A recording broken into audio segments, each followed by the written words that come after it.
So for that alone, I'm grateful and thankful. Some of us need to wake up saying that first.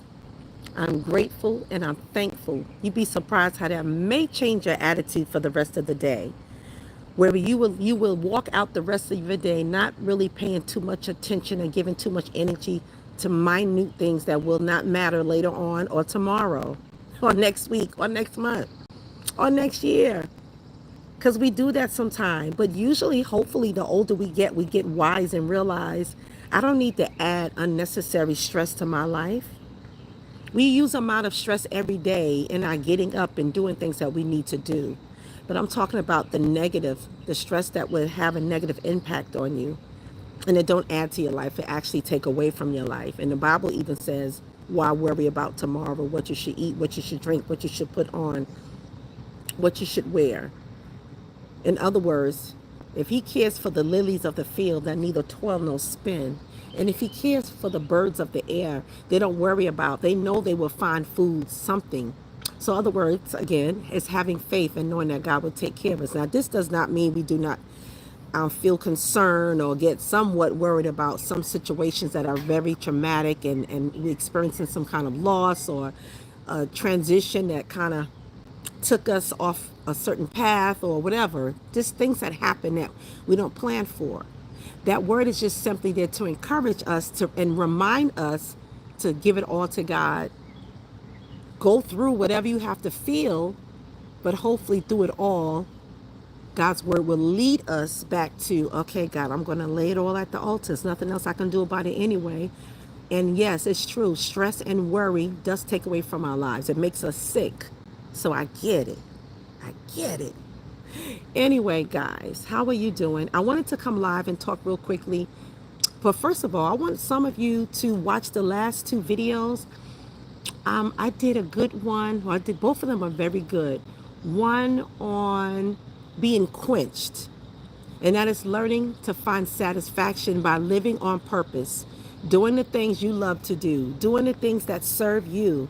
And a lot of times that entails serving other people, whatever it is. If you have a business, a service, a program, a hobby, something that gives meaning to other people's lives and make you feel good and give you a sense of gratitude because you're doing that. And that's what I'm talking about. When I say serve you, you feel good about it because you're doing something that's fulfilling and that gives you meaning and purpose in life, because we have enough things happening in the world where we can feel down about all the time. But we can make a decision, as I say, and say, you know what, I'm going to do something that does not allow me to stay in this place of regret or disappointment and all those things. Again, we're human, so we need to give ourselves grace and self-compassion to even work through those real human feelings. But then we need to bounce back. So I just want you to remember that God has given us the ability to lay everything at his feet, to give our cares and our worries to him. He comforts us during our time of grief. And I say grief, I don't mean just a loss of somebody. You just feel grief sometimes about things, right? He gives us that space, and he's a safe space. But then we also got to remember that he'll give us the strength and the power to bounce back and to transition, to adjust. And we have to remember that we can do that. He'll help us do that. And it's important for us to have a community to help us do that. So, but that video is so good about quenched. And I compare our certain situations that we go through, and we've been through a number of things. I'm sure many of you have, where you felt maybe depleted, tired, worn out, empty, like the woman at the well. And so I use her story, and then when she meets Jesus at the Samaritan woman who meets Jesus at the well, and at first she's thinking like, why are you here to get water? He have nothing to dip the water to drink with. But really it was an assignment, an appointment for her. God knows how to just catch you when you're not even suspecting it. But if you've been crying out, he will meet you. He met that woman. He was with the disciples and they went off to go get something to eat.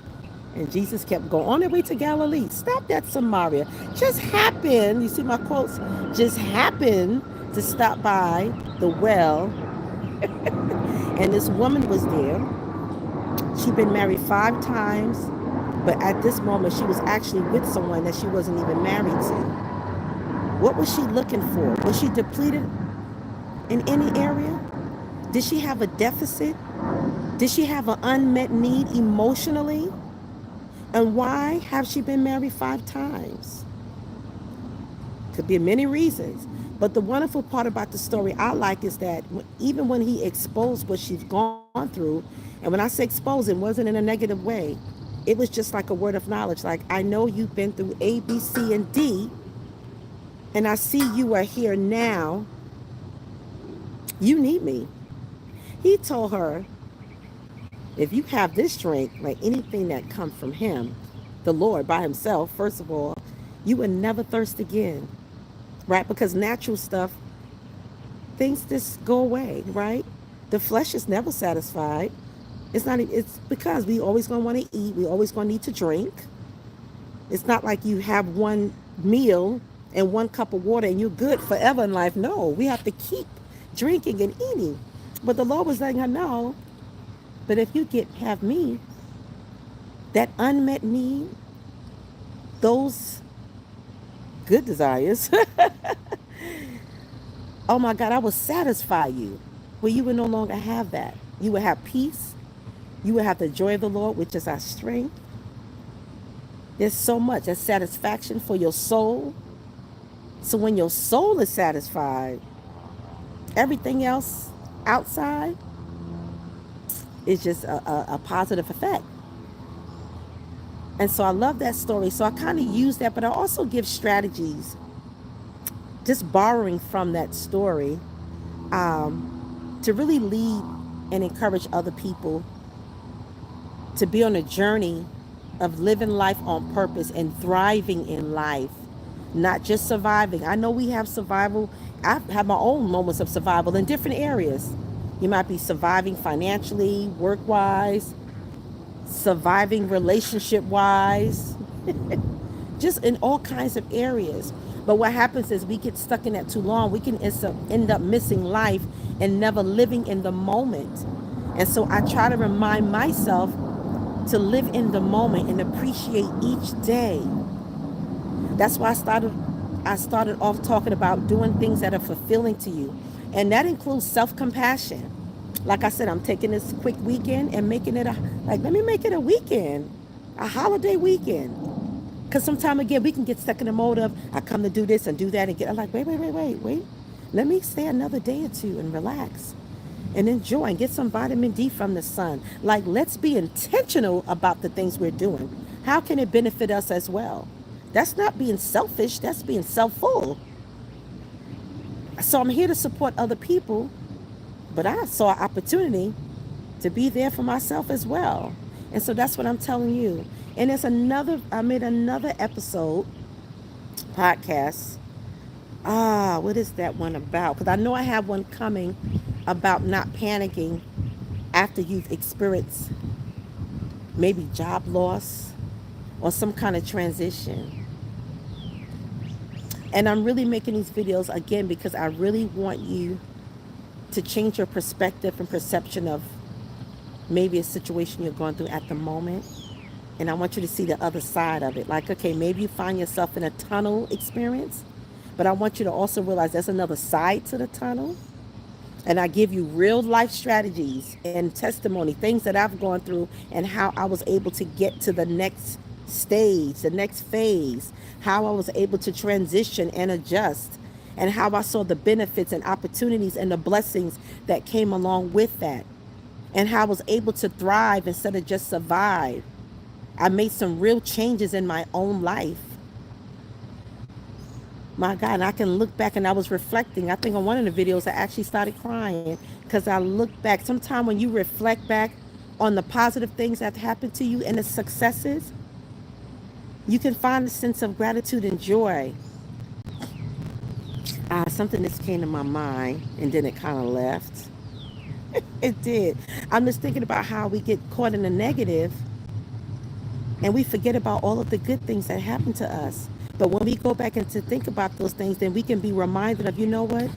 This too shall pass. I lived through that situation. I think I can make it through this one. I think I can actually live life on purpose and in my purpose. I want you to live in your purpose. I want you to live on purpose. That means you're being intentional about living life and doing things that are self fulfilling. When you are feeling fulfilled, you have more I'm gonna say capability, capacity. You increase your capacity and empathy for other people because now you see your own value. You're learning to enjoy life, and then it helps you to want to embrace other people and celebrate other people. You're not stuck, emotionally and mentally or psychologically. So when you become unstuck, you are more free to give of yourself. But you only find that out when you know your identity and your value and your self-worth, and when you love on yourself, and when you practice self-compassion. That's the self-compassion is they really focused on doing things that are good for you and make you feel good, to give you that inner peace and joy, to know that you're serving in your purpose. You do, and you don't look at the world. You look at the world differently, and that's what I mean by change your perception and perspective. You're like, you know what? I see life in a different way now. You have on new lens. Maybe you need to change your glasses. Let's change your filter, because if you're filtering from a unhealthy place, unhelpful thinking, you're always going to find yourself in those cycles, dysfunctional cycles. Let's get out of it. You got to snap yourself out of it sometime. We all have to do that. Like I said, we can all find ourselves in a sunken place. But at some point, you want to tell yourself, this is a self-talk strategy. Cheryl, I know A, B, C, and D. And yes, you've gone through A, B, C. Oh, yes, this is happening. However, this is not the end. You got things to do. This is what I tell myself. You got things to do. You got a calling to continue to fulfill. You got people to reach. You got people to meet. You got people to support. And on and on and on. And when I do that, it reminds me. And it's like affirmation, confirmation, validation. And I pick myself up and keep moving. Pray about it. Confess and talk to my community. And then I'm good to go. And then they'll remind me. And sometimes they'll reflect back. Well, we remember. I'm like, you were with me on that journey. I needed to be reminded. Yeah. So this was just random. I want you to have a wonderful, wonderful, wonderful weekend, day, night, evening, morning, whatever time it is where you are. But remember this. Let this be encouragement to you. Live life on purpose. And maybe that's what I'll call this. Live life on purpose. You have to make the decision to do that. You can't be codependent upon other people to make you feel good and make you happy. You make yourself happy. Then you're a more happier person. And then other people will love to be around you. Because you'll invite that type of spirit and energy from other people, that is, into your space, because you're putting it out there. So whatever permeates from you, remember, you may attract that. So hopefully what's permeating from you is a healed, whole person who found their inner joy and passion in life. And or you're on your journey too. And you'll meet other people on that journey. Open yourself up. Open yourself up to good people, to good ideas, to new opportunities. Okay, I'm gone. Thanks for tuning in. I want you to respond in the comments section. I want to know what's going on. I want to know if you have anything after you look at my videos, and some of you who are new, just look at my channel. And when you get to see what I'm about, I want you to let me know in the comments section What would you like me to talk about and address? You may have a question or make a statement that you want me to address. I would love to do that. You guys are helping me come out with new content, I want to add more value to your life as God used me. But it is good for me to ask my audience anything that's related to what I do as a life purpose coach, a pastoral counselor, a mental health professional, an entrepreneur.